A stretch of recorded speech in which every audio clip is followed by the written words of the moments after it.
AP ప్రభుత్వం housing for all scheme పేరిట గ్రామీణ ప్రాంతాల్లోని ఇల్లు లేని పేదలు ఎవరైతే ఉన్నారో వారికి 3 సెంట్లు, అలాగే పట్టణ ప్రాంతాల్లోని ఇల్లు లేని పేదలు ఎవరైతే ఉన్నారో వారికి 2 సెంట్లు అందిస్తామని హామీ అయితే ఇచ్చింది. ఇక దీనికి సంబంధించి ఇంటి స్థలాల కోసం అంటే కొత్తగా ఇంటి స్థలాలు అప్లై చేయడం కోసం అప్లికేషన్ తీసుకుంటున్నారా అంటే తీసుకుంటున్నారు.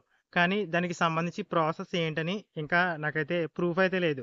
అంటే సచివాలయాల్లో అయితే అప్లై చేశారు గానీ, అది ఎవరి రిఫరెన్స్‌తో అప్లై చేశారనేదైతే తెలీదు. అంటే కొంతమంది కలెక్టర్‌కి గ్రీవెన్స్ అప్లై చేసుండొచ్చు. అలాంటప్పుడు కలెక్టర్ రిఫరెన్స్‌తో ఈ అప్లికేషన్ ఆన్‌లైన్ చేశారా? లేదంటే నేరుగా సచివాలయ సిబ్బంది అప్లికేషన్ తీసుకున్నారా అనైతే క్లారిటీ అయితే లేదు. ఎందుకంటే దీనికి సంబంధించి ప్రెజెంట్ నేను కొంతమంది డిజిటల్ అసిస్టెంట్‌లని, వీఆర్ఓలని అయితే కనుక్కున్నాను.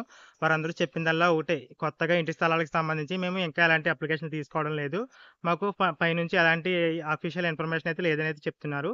కానీ నా వద్ద ఒక అప్డేట్ అయితే ఉంది.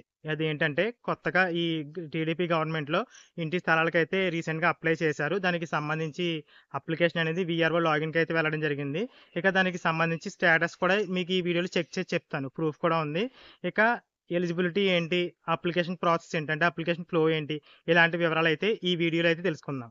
మిగిలిన వివరాలు తెలుసుకోబోయే ముందు ఒక ముఖ్యమైన విషయం ఏంటంటే, ఈ వీడియోలో కొత్తగా ఇంటి స్థలాలకు సంబంధించి అప్లికేషన్ తీసుకున్నారని ప్రూఫ్ అయితే చూపిస్తాను కదా! ఇక ఈ వీడియో తీసుకెళ్ళి మీ సచివాలయంలో మీకు కూడా కొత్తగా ఇంటి స్థలం కోసం అప్లై చేయమని అడగకండి. ఎందుకంటే, ఎలాంటి అఫీషియల్ ఇన్ఫర్మేషన్ అంటే పై అధికారుల నుంచి ఎలాంటి అప్డేట్ లేకుండా కింది స్థాయి సిబ్బంది ఎలాంటి వర్క్ అయితే చేయరు. కాబట్టి వారికి ఇన్ఫర్మేషన్ వచ్చిన తర్వాత వారు కూడా అప్లికేషన్ తీసుకోవడం అయితే స్టార్ట్ చేస్తారు. అప్పటి వరకు అయితే వెయిట్ చేయండి. జస్ట్ ఒకసారి వెళ్లి కలిసి అడగండి. మీ సచివాలయంలో పెడితే మీకు ఆల్రెడీ ఇన్ఫర్మేషన్ అయితే వచ్చేసింది. కనీసం పార్టీ లీడర్ నుంచి అయినా ఏదో ఒక ఇన్ఫర్మేషన్ అయితే అందుతుంది. కాబట్టి మీరు కేవలం ఈ వీడియోలో ఇన్ఫర్మేషన్ మాత్రమే తెలుసుకోండి. ఇప్పటికే మీ సచివాలయంలో ఈ ప్రాసెస్ స్టార్ట్ చేసుంటే మీ యొక్క అప్లికేషన్ అనేది తీసుకోవడం స్టార్ట్ చేస్తారు. ఒకవేళ వాళ్ళకి ఎలాంటి అప్డేట్ లేకపోతే మీకు కూడా ఇంకా అప్లై చేయడం లేదనేది చెప్తారు. అంతేగాని మీరు ప్రతిసారి సచివాలయం తిరిగి మీరైతే విసుగు చెందొద్దు. ఒకవేళ అప్లికేషన్ తీసుకుంటే మీ సచివాలయ సిబ్బందే మీకు ఇన్ఫర్మేషన్ అయితే అందిస్తారు. ఒకసారి అడిగి రావడం తప్పు లేదు గానీ, ప్రతిసారి వెళ్లి అప్లికేషన్ పెట్టండి అని అడగడం పొరపాటు. ఎందుకంటే వారికి ఆప్షన్ లేనిదే ఎలాంటి అంటే పై అధికారుల నుంచి ఇన్ఫర్మేషన్ లేనిదే ఎలాంటి అప్లికేషన్ అయితే తీసుకోరు. ఇక కొత్త ఇంటి స్థలానికి సంబంధించి అర్హతలు ఏముంటాయో చూసినట్లయితే ఎవరైతే అప్లికెంట్ ఉన్నారో, ఆ అప్లికెంట్ అనేది తప్పనిసరిగా మహిళ అయితే అయ్యుండాలి. అంటే 18 సంవత్సరాలు వయసు దాటిన మహిళ ఎవరైతే ఉన్నారో వారి పేరునే ఈ అప్లికేషన్ అనేది తీసుకుంటారు కాబట్టి, ఆ మహిళ ఎవరైతే ఉన్నారో వారు ఆంధ్రప్రదేశ్ నివాసి అయితే అయ్యుండాలి. అలాగే వారికి రైస్ కార్డ్ అయితే ఉండాలి. అంటే కొత్తగా రైస్ కార్డ్‌లు అయితే గత ప్రభుత్వంలో ఇచ్చారు కదా! ఆ రైస్ కార్డ్ ఉండాలి. ఇక ఈ కూటమి ప్రభుత్వంలో అయితే కొత్తగా మళ్ళీ రైస్ కార్డ్‌లు ఇస్తామని చెప్తున్నారు కాబట్టి, ఆ రైస్ కార్డ్ అయితే అడగొచ్చు. ఇక మిగిలిన ఓటర్ ఐడీ ఉండాలి. అలాగే 6 స్టెప్ వాలిడేషను ఇలా గత ప్రభుత్వంలో ఏదైతే అప్లికేషన్ ప్రాసెస్ ఏదైతే ఉందో సేమ్ అదే ఉండడం జరుగుతుంది అప్లికేషన్ విషయంలో. ఎలాంటి చేంజ్ అయితే ఉండకపోవచ్చు. అదే ప్రాసెస్ అయితే ఉంటుంది. అలాగే యాన్యువల్ ఇన్‌కమ్ కానివ్వండి, ఇన్‌కమ్ టాక్స్ పేరు ఉండకూడదు. ఇలాంటి కండిషన్‌లయితే తప్పకుండా ఉంటాయి. ఇలాంటి కండిషన్ ఫాలో అయిన వారికే రైస్ కార్డ్ ఉంటుంది కాబట్టి తప్పనిసరిగా ఇలాంటి కండిషన్‌లయితే ఫాలో అవ్వాలి. అంటే ల్యాండ్ ఉండకూడదు, ఇన్‌కమ్ టాక్స్ పేరు ఉండకూడదు, ప్రభుత్వ ఉద్యోగం ఉండకూడదు. ఇలాంటి రూల్స్ ఫాలో అయిన వారికి ఇంటి స్థలం అర్హత పొందడానికైతే అవకాశం అయితే ఉంటుంది. ఇక ఏ విధంగా అప్లై చేయాలో చూసినట్లయితే ఈ కొత్త ఇంటి స్థలాలకు సంబంధించి అప్లికేషన్ ఫార్మ్ అయితే ఉంటుంది. ఆ ఫార్మ్ అనేది ఫిల్ చేసి ఆ ఫార్మ్‌కి అటాచ్డ్‌గా మీ యొక్క అంటే అప్లికెంట్ యొక్క ఆధార్ కార్డు, రైస్ కార్డు ఇలాంటి వివరాలైతే దానికి అటాచ్ చేసి మీ యొక్క వీఆర్ఓకి అయితే ఇవ్వాల్సి ఉంటుంది. ఆ వీఆర్ఓకి ఇచ్చిన తర్వాత వెరిఫికేషన్ చేసుకొని ఆ అప్లికేషన్‌లు అయితే సచివాలయంలో ఆన్‌లైన్ అయితే చేయిస్తారు. అంటే నేను స్టేటస్ చెక్ చేశానని చెప్తున్నాను కదా! ఒకరి అప్లికేషన్ దాని ప్రకారం అయితే చెప్తున్నాను. అలా డిజిటల్ అసిస్టెంట్ లాగిన్‌లో మీ యొక్క అప్లికేషన్ ఆన్‌లైన్ చేసిన తర్వాత ఆ అప్లికేషన్ అనేది మళ్ళీ వీఆర్ఓ లాగిన్ కోసం అయితే వెరిఫికేషన్‌కి అయితే వెళ్తుంది. వారు ఫీల్డ్ లెవెల్‌లో వెరిఫికేషన్ అయితే చేసుకుంటారు. అంటే మీకు గత ప్రభుత్వంలో ఏదైనా ఇంటి స్థలం మంజూరు చేశారా? అది కూడా ఇనెలిజిబిలిటీయే కదా! గత ప్రభుత్వంలో ఎప్పుడు కూడా మీకు హౌసింగ్ నుంచి ఎలాంటి లోన్ రాకూడదు. ప్రభుత్వం నుంచి ఎలాంటి ఇంటి స్థలం ద్వారా కూడా లబ్ధి అయితే పొందకూడదు. ఇలాంటి వెరిఫికేషన్‌లు అయితే చేసుకుంటారు కాబట్టి అంటే మీకు సొంత ఇంటి స్థలం ఉందా? లేదా?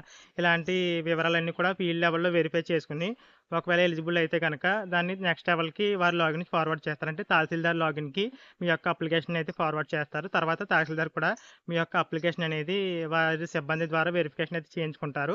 అలా వెరిఫికేషన్ కంప్లీట్ అయిన తర్వాత ఆర్‌డీఓకి, జిల్లా కలెక్టర్‌లకి ఇలా మీ యొక్క అప్లికేషన్ అనేది ఫార్వర్డ్ అవుతూ ఉంటుంది. జిల్లా కలెక్టర్ లాగిన్‌లో అప్రూవల్ పొందిన తర్వాత మీ యొక్క అప్లికేషన్‌కి ఆహ్, ఎవరైతే అప్లికెంట్ ఉన్నారో వారికి కొత్తగా ఇంటి స్థలం అయితే మంజూరు చేస్తారు.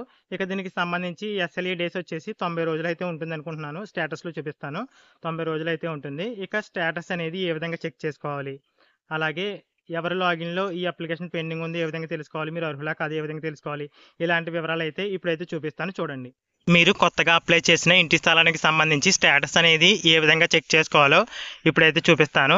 ఇక చాలా చోట్ల ఇంకా అప్లికేషన్లు అయితే తీసుకోవడం లేదు కాబట్టి నేను ఇప్పుడు చెప్పబోయే ప్రాసెస్ అనేది ఒక ప్రూఫ్ కింద ఉంటుందన్న ఉద్దేశంతో ఈ స్టేటస్ అనేది చెక్ చేసి చూపిస్తున్నాను. ముందుగా మీరు ఏపీ సేవా పోర్టల్ అయితే ఓపెన్ చేయవలసి ఉంటుంది. ఈ ఏపీ సేవా పోర్టల్ లింక్ని అయితే నేను ఈ వీడియో కమెంట్ సెక్షన్లో అలాగే డిస్క్రిప్షన్లో అయితే ప్రొవైడ్ చేస్తున్నాను. అలా ఆ లింక్ పైన క్లిక్ చేసిన తర్వాత మీకు ఈ విధంగా అయితే పేజ్ అయితే ఓపెన్ అవుతుంది. ఇప్పుడు సర్వీస్ రిక్వెస్ట్ స్టేటస్ చెక్ అని అయితే ఉంది కదా, అక్కడ క్లిక్ చేసి మీ యొక్క అప్లికేషన్ నెంబర్ అయితే ఎంటర్ చేయవలసి ఉంటుంది. అంటే కొత్తగా ఇంటి స్థలానికి సంబంధించి ఒక అప్లికేషన్ నెంబర్ అయితే జనరేట్ అవుతుంది మీరు అప్లై చేసిన తర్వాత. ఆ నెంబర్ అయితే ఇక్కడైతే ఎంటర్ చేయవలసి ఉంటుంది. నేనైతే స్టేటస్ చెక్ చేయడం కోసం ఒక నెంబర్ అయితే ఎంటర్ చేస్తున్నాను. అలా అప్లికేషన్ నెంబర్ అనేది ఎంటర్ చేసిన తర్వాత సెర్చ్ సింబల్ అయితే ఉంది కదా, అక్కడైతే క్లిక్ చేయాల్సి ఉంటుంది. అలా క్లిక్ చేసిన తర్వాత క్యాప్చా అయితే అడుగుతుంది. ఆ క్యాప్చా అయితే ఎంటర్ చేస్తాము. అలా క్యాప్చా అనేది ఎంటర్ చేసి సబ్మిట్ పైన అయితే క్లిక్ చేయండి. అలా క్లిక్ చేసిన తర్వాత ఆ అప్లికేషన్కి సంబంధించి డీటెయిల్స్ అయితే ఓపెన్ అవ్వడం జరుగుతాయి. ఇక్కడ అప్లికేషన్ స్టేటస్ చూసినట్లయితే హౌస్ సైట్ అప్లికేషన్ అని అయితే ఉంది. సర్వీస్ నేమ్ వచ్చేసి సిటిజన్ పేరు ఉంది. అలాగే ఎస్ఎల్ఈ డేస్ వచ్చేసి 90 రోజులు అయితే ఉంది. అంటే కూటమి ప్రభుత్వంలో కూడా ఈ ఇంటి స్థలానికి సంబంధించి అప్లై చేస్తే 90 రోజుల్లో మీకు ఇంటి స్థలం అయితే మంజూరు చేస్తారని అయితే ఈ ఎస్ఎల్ఏ డేస్ని బట్టి అయితే అర్థం చేసుకోవచ్చు. ఇక ఈ అప్లికేషన్ అనేది ఎప్పుడు అప్లై చేశారో చూద్దాం. ఈ హౌసింగ్ అప్లికేషన్ అనేది మే 8వ తేదీన అయితే అప్లై చేశారు. అది కూడా డిజిటల్ అసిస్టెంట్ లాగిన్లో. అలా డిజిటల్ అసిస్టెంట్ లాగిన్లో అప్లై చేసిన తర్వాత విఆర్ఓ లాగిన్కి అయితే ఈ అప్లికేషన్ అయితే వెళ్ళడం జరిగింది. తర్వాత తహసీల్దార్ వెరిఫై చేస్తారు. ఆ తర్వాత ఆర్డీఓ వెరిఫై చేస్తారు. తర్వాత వచ్చేసి జాయింట్ కలెక్టర్ అయితే వెరిఫై చేస్తారు. ఇక్కడ వీరికి ప్రతి ఒక్కరికి కూడా టైం అయితే ఇచ్చారు. విఆర్ఓకి 14 రోజులు టైం అయితే ఇచ్చారు. అంటే విఆర్ఓ వచ్చేసి మీ యొక్క హౌస్ సైట్ అప్లికేషన్ అనేది 14 రోజుల్లో వెరిఫై చేయాలి. ఒకవేళ వెరిఫై చేయలేకపోతే ఈ విధంగా రెడ్ కలర్ మార్క్లోకి అయితే వెళ్తుంది, అంటే గడువు తేదీ దాటేసిందని. అలా ఫార్వర్డ్ అయిన తర్వాత తహసీల్దార్ వచ్చేసి 5 రోజుల్లో వెరిఫికేషన్ అయితే పూర్తి చేయాలి. తర్వాత ఆర్డీఓ వచ్చేసి 4 రోజుల్లో మీ యొక్క అప్లికేషన్కి సంబంధించి వెరిఫికేషన్ అయితే పూర్తి చేయాలి. ఇక జాయింట్ కలెక్టర్కి మిగిలిన టైం అయితే ఇచ్చారు. జాయింట్ కలెక్టర్కి వచ్చేసి 67 రోజుల టైం అయితే ఇచ్చారు మీ యొక్క అప్లికేషన్ అనేది అప్రూవ్ చేయాలా రిజెక్ట్ చేయాలా నిర్ణయం తీసుకునేందుకు. ఇక్కడ జాయింట్ కలెక్టర్ లాగిన్లో అంత టైం ఎందుకు ఇచ్చారంటే మీకు ఇంటి స్థలం మంజూరు చేయాలంటే ముందుగా అక్కడ మీ విలేజ్లో భూమి అయితే కావాలి, లేదంటే మీ పక్క విలేజ్లో అయినా ప్రభుత్వానికి భూమి అయితే అందుబాటులో అయితే ఉండాలి. కాబట్టి ఆ ఏర్పాట్లన్నీ చేసేది జాయింట్ కలెక్టర్ని బట్టే ఉంటుంది కాబట్టి వారికి ఎక్కువ టైం అయితే ఇచ్చారు.